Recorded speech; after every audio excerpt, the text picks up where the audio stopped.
des œuvres, des collections permanentes qu'on fréquente pendant des années, qu'on regarde enfin, moi, il y a encore des œuvres qui me, qui me touchent, qui m'émeuvent, qui me passionnent, alors que les ai vues des dizaines, voire des centaines de fois. Elle continue. On pourrait penser que l'agent de surveillance, à un moment, enfin, je veux dire, il est, enfin, c'est pas, il pourrait penser à autre chose et parfois même oublier qu'il est environné d'œuvres, d'art. Et j'oublie parfois aussi, mais, mais ce qui est bien dans les expositions temporaires ou les collections permanentes, et là c'est pas du tout de la langue de bois, c'est que parfois je reviens voir certaines œuvres qui me parlent, comme on dit familièrement, et bon, évidemment, elles n'ont pas non plus non plus cet effet de surprise, évidemment, qu'avant, lorsque je les ai découvertes pour la première fois, mais je reste, je continue de les fréquenter. C'était notamment deux vidéos représentant cet artiste euh, avec ces deux mains qui passaient sur son corps et sur son visage, et deux mains qui n'étaient pas les siennes, c'était un montage de quelqu'un qui était derrière. Donc il y avait quatre mains finalement, et ça faisait penser avec un son assez lugubre, un bruit de vent, et il y avait des textes, toute une série de poèmes. C'était en fait une œuvre extrêmement angoissante pour beaucoup de gens, mais qui était plus une volonté pour l'artiste d'aller au fond d'une angoisse, et tout en écrivant des poèmes dont le titre donnait une solution, une porte de sortie pour l'artiste, une porte de sortie à ses angoisses. Et pour moi, ça m'inspirait énormément de voir comment quelqu'un pouvait produire une œuvre belle, mais profondément triste pas triste, c'est même pas triste, profondément angoissante, tout en donnant des titres par écrit, donc qui laissaient entrevoir une solution pour sortir de là.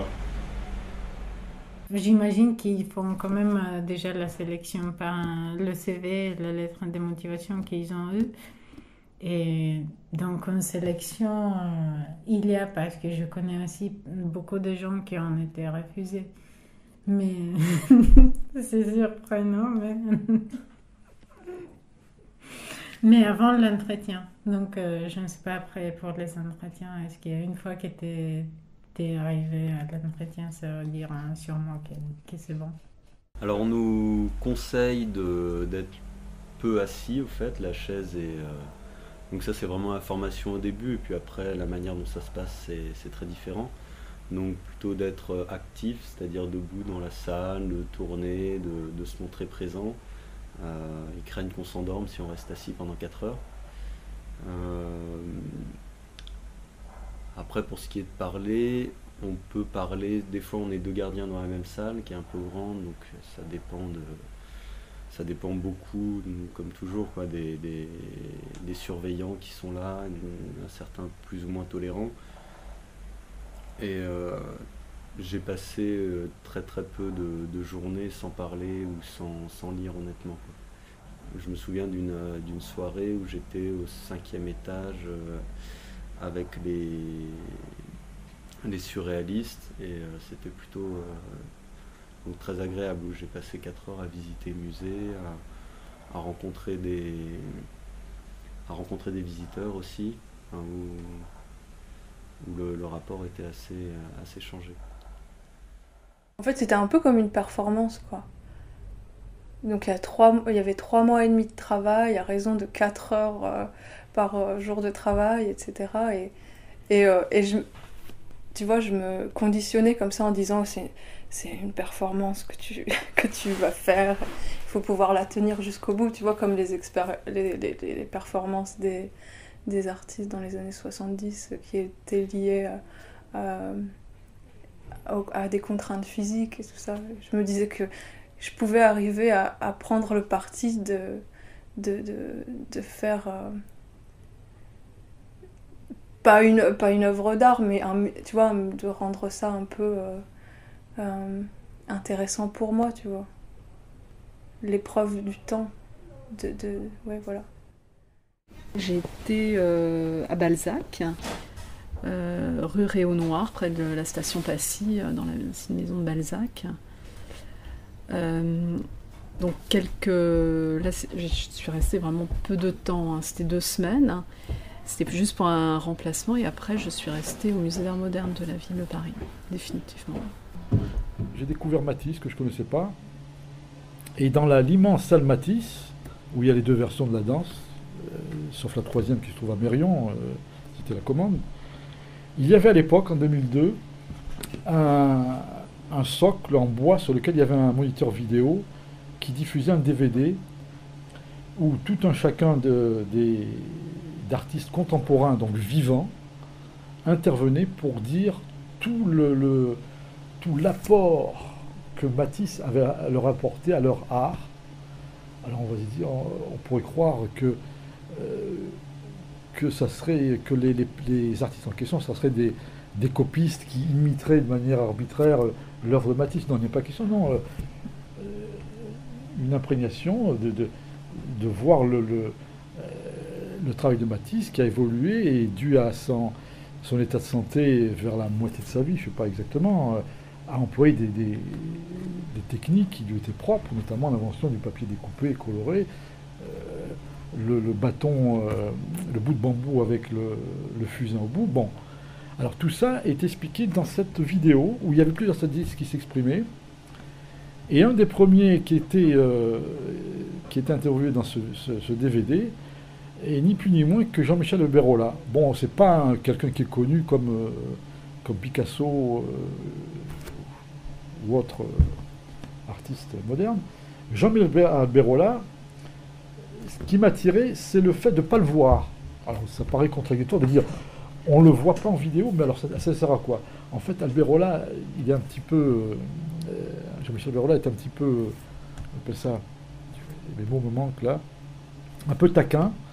C'est qu'il a demandé à l'opérateur qui le filmait de dire voilà ce que vous allez faire. Il a joué un petit peu le cadreur Alberola. Il a dit bon voilà, je vais parler, vous allez filmer mon ombre, et de temps en temps je vais apparaître, je parlerai, et puis après on ne verra pas. Et donc Alberola part de la danse, et il explique avec force de gestes des bras et avant-bras, dans le sens où je l'ai su après que c'était un Méditerranéen.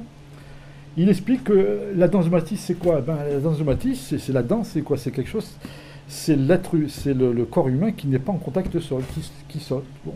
Alberola dit à un moment donné, ce qu'a fait Matisse avec la danse, c'est comme un point. Alors il cherchait le point, un sort de point d'équilibre, c'est-à-dire un point où un artiste arrive après avoir eu une œuvre assez importante,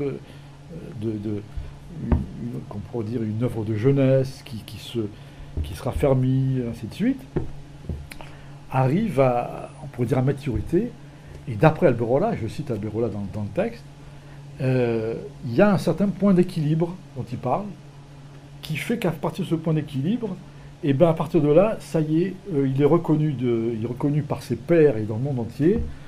Matisse, c'est la danse, donc après il peut faire ce qu'il veut, ça y est, c'est son point d'équilibre. Ça. Alors pour comparaison, il a dit, bon, si je prends un autre exemple, le point d'équilibre de Cézanne, c'est la Sainte Victoire. Bon, il ne l'a pas dit, mais moi j'ai pensé à un autre artiste, le point d'équilibre de Vermeer de Delft, c'est la vue de Vermeer de Delft. Le point d'équilibre de Dali, je ne sais pas, ça peut être les têtes de Lénine sur le piano. Enfin, il y a un point où par exemple, Picasso, ça a été la Guernica. À partir de là, Guernica, il a rassemblé le peuple espagnol autour de lui, il a montré qu'il était républicain, que le peuple espagnol allait souffrir. Ah, bien qu'on ne reconnaisse pas tout ça, on voit les souffrances, le cheval qui est mort, le soleil avec une ampoule électrique. À partir de là, après, il a pu faire ce qu'il voulait, c'était Pablo Picasso. Ah, Les gens allaient dans les musées, oh là, qu'est-ce que c'est ce truc-là? Ils s'approchent de Pablo Picasso. Ils se retournent, ils font 3 mètres. Ah, Pablo Picasso.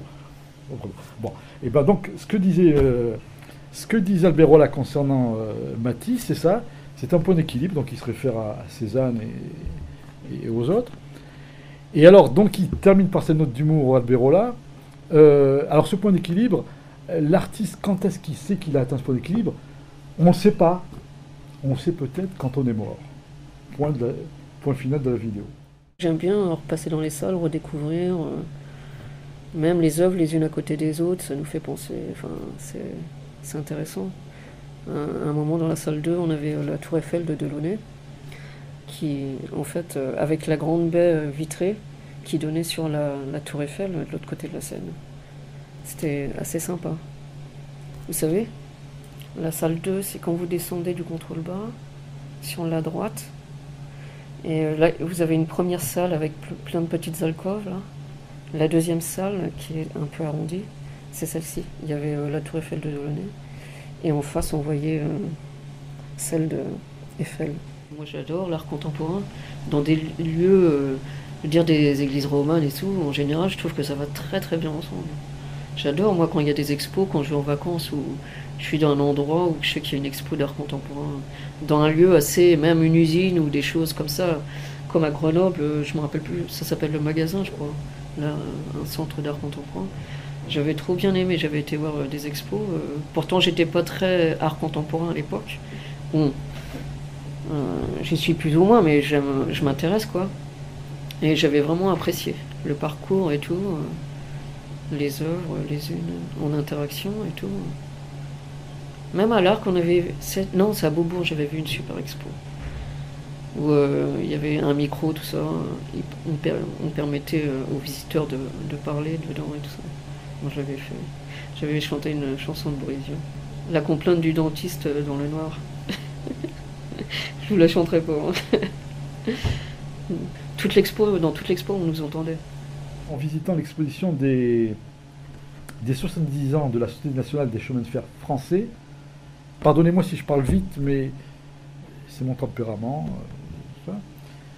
Société nationale des chemins de fer français qui a fêté ses 70 ans au Grand Palais, et parmi les œuvres qui étaient exposées, qui avaient en relation avec la SNCF et les transports ferroviaires, j'ai vu une œuvre d'un artiste qui est exposé qui s'appelait Mercier, et tout d'un coup, une vidéo projetée, Daniel Buren. Qu'est-ce que c'est? Je regarde. Et en fait, là, c'est à la fois du Buren qui n'est pas statique, donc mobile. Ce monsieur Buren a eu l'idée, ou je ne sais pas comment c'est passé, il est allé à Chicago.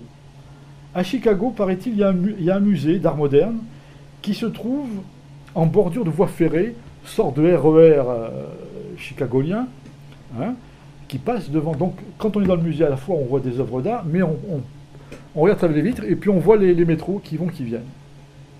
Et bien, l'idée de Buren a demandé à la société, la RATP de Chicago, quoi, d'utiliser la surface des portes coulissantes des rames, qui étaient rouges, pour les voir, rouges, de les peindre en bande noire et blanche, comme il a ici l'habitude de faire, avec ces fameux stores noir et blanc, là. Donc la RATP chicagolienne, très intelligente, a dit « banco, ça roule ». Bon, il a certainement avoir des subsides, le monsieur Buren. Ce qui fait que plusieurs rames de métro, du métro de Chicago, toutes les portes, donc si par exemple il y a 3 portes sur une voiture, il y a 5 voitures, 3 x 5, 15, donc il y a 15 portes à faire. S'il y a plusieurs rames qui sont faites comme ça, donc on voit les rames arriver, et donc les noirs et blancs des stores sont mobiles, et donc c'est un art Buren cinétique. J'ai beaucoup apprécié Dufy, Raoul Dufy, Chirico également. Ce sont des expositions qui m'ont... Enfin, une des expositions qui m'ont plus marqué. Puis d'autres artistes, le fauvisme aussi. Exposition beaucoup plus ancienne, mais qui était très intéressante. C'est une préférence vers certains artistes, oui. Plus vers les peintres. La figuration aussi. Oui. Non, dans l'ensemble, j'ai apprécié. J'ai toujours apprécié le parcours des expositions. Oui. Marc Roscoe en 99 aussi. Par les formats, par la grandeur des œuvres, les couleurs.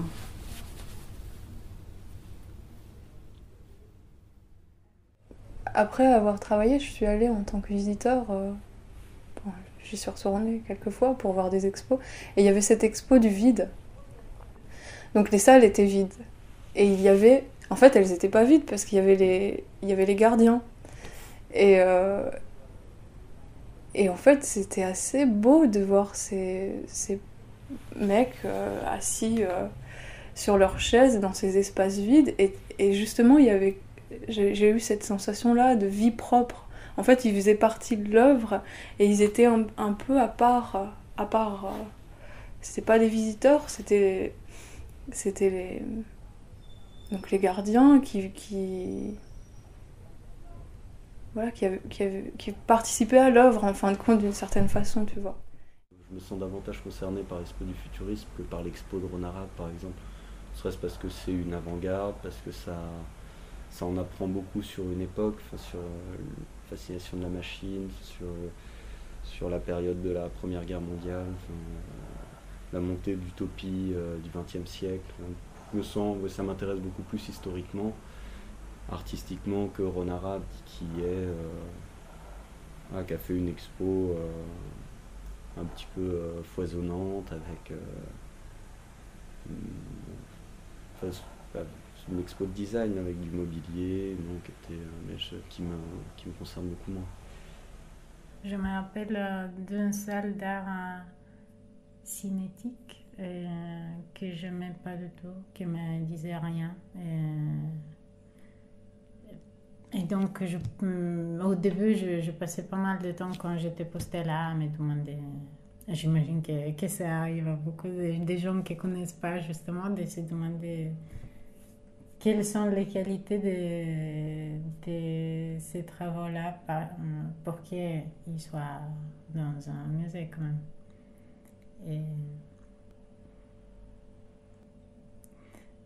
J'imagine qu'il y a des gens qui connaissent beaucoup mieux que moi, donc je suis confiante à leur évaluation. Pour que ça soit vraiment, que ça foisonne, il faudrait avoir une mentalité, comment dire, un peu enfantine. Pas infantile, hein, mais enfantine dans le sens... pas trop de limites, en fait. Il y a des limites qui sont imposées, effectivement, par le travail qu'on a à faire. Mais se sentir... j'observe que pour ceux quand on arrive à se sentir libre de parler aux visiteurs, mais vraiment librement... leur demander ce qu'ils pensent de cette œuvre, leur dire que nous, par exemple, on aime bien ça, que ça nous fait penser, je sais pas, enfin, de parler librement, comme on parlerait seul, ou avec quelqu'un en qui on a confiance. D'un seul coup, le travail devient vivant, devient vraiment riche. Et il n'y a plus, à ce moment-là, d'histoire d'ennui, de temps qui passe lentement et qu'il faut combler. Donc c'est vraiment une histoire de cœur, quelque part. C'est une histoire de l'intensité, de la force qu'on y met, du cœur qu'on y met, et des forces qu'on y met aussi et quand on y met ces forces-là, c'est sympa. C'est vraiment sympa. Que ça soit en parlant avec des gens, que ça soit en pensant à des œuvres, en écrivant d'autres trucs qui sont des trucs qu'on écrit à côté, sur lesquels on réfléchit. Quand on y met ses forces, mais je crois que c'est valable pour tout, mais là, il y a de quoi mettre ses forces. Je veux dire, on n'est pas dans un hangar avec des placards autour où il n'y a rien à faire, où il y a des matériaux autour, il y a de la matière, pardon, plutôt pour mettre ses forces, pour mettre son... Voilà, donc quand c'est comme ça, c'est un métier qui est très agréable. Quand on se laisse endormir, ça peut être difficile. Je sais pas, moi j'ai l'impression que... bon, après il y a des gens qui sont moins intéressés par l'art. Parce qu'attention, gardien de musée, c'est pas non plus souvent une vocation. Hein. Faut pas... C'est pas non plus souvent une vocation. C'est qu'on a besoin de travailler et que bon, moi je suis dans le musée dans lequel je travaille, c'est souvent quelqu'un qui connaît quelqu'un qui travaille et puis tu demandes, il n'y a pas un boulot de gardien, tout ça. Ah bah oui, il y aura un poste qui va se libérer. Bon, c'est un peu comme ça, mais c'est des gens qui ont besoin de travailler. Je pense pas que... Ceci dit, moi, j'allais dans ce musée avant d'y travailler, plusieurs années avant d'y travailler. J'ai participé à un atelier d'écriture qui était dans ce musée. Enfin, participé, c'est un bien grand mot, j'y suis allé peut-être 10 fois. Je vais peut-être 10 fois dans un atelier d'écriture qui était dans ce musée et que j'aimais bien, que je trouvais sympa. Et ça, c'était 4 ans avant d'y travailler. Et donc 4 ans plus tard, je me suis retrouvé à y travailler presque par hasard, parce que j'avais un ami qui avait trouvé un boulot là par une ancienne voisine à lui. Il s'était retrouvé à travailler là comme gardien de musée. Et je lui avais dit que je cherchais un boulot, parce que moi j'avais des revenus irréguliers qui me suffisaient pas pour vivre. Et donc, il me fallait des revenus plus réguliers. Et je lui en ai parlé, il m'a dit que oui, peut-être qu'il y aurait de la place. Et je me suis retrouvé là, donc à travailler là, alors que je connaissais déjà assez bien l'endroit. Mais j'avais pas de vocation à être gardien de musée, je veux dire. Je faisais tout à fait autre chose. Et puis dès que j'ai commencé à le faire, j'ai aimé.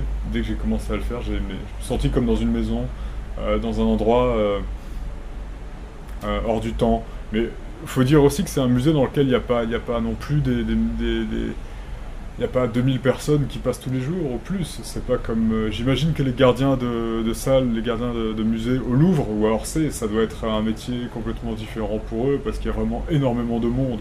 Et énormément de monde. Pour nous, c'est plus petit, c'est plus convivial. Voilà. Moi, j'appelle mon travail de surveillance dans les salles, c'est avec une circonspection bienveillante, en fait. Évidemment, pour des raisons de sécurité, pour la protection du bâtiment, des œuvres et évidemment surtout des personnes, je ne peux pas non plus être toujours dans l'œuvre, bien sûr. Mais j'aime beaucoup cette proximité avec les œuvres d'art.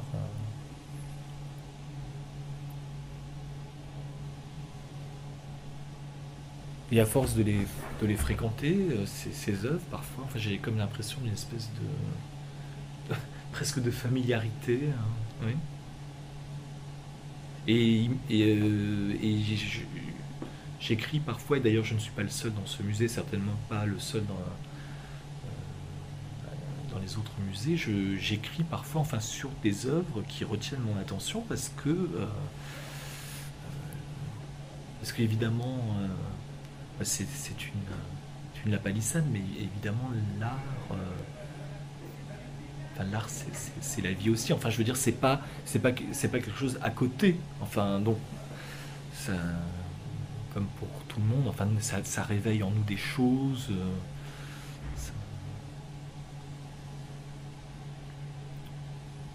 Ça nous rappelle certaines choses.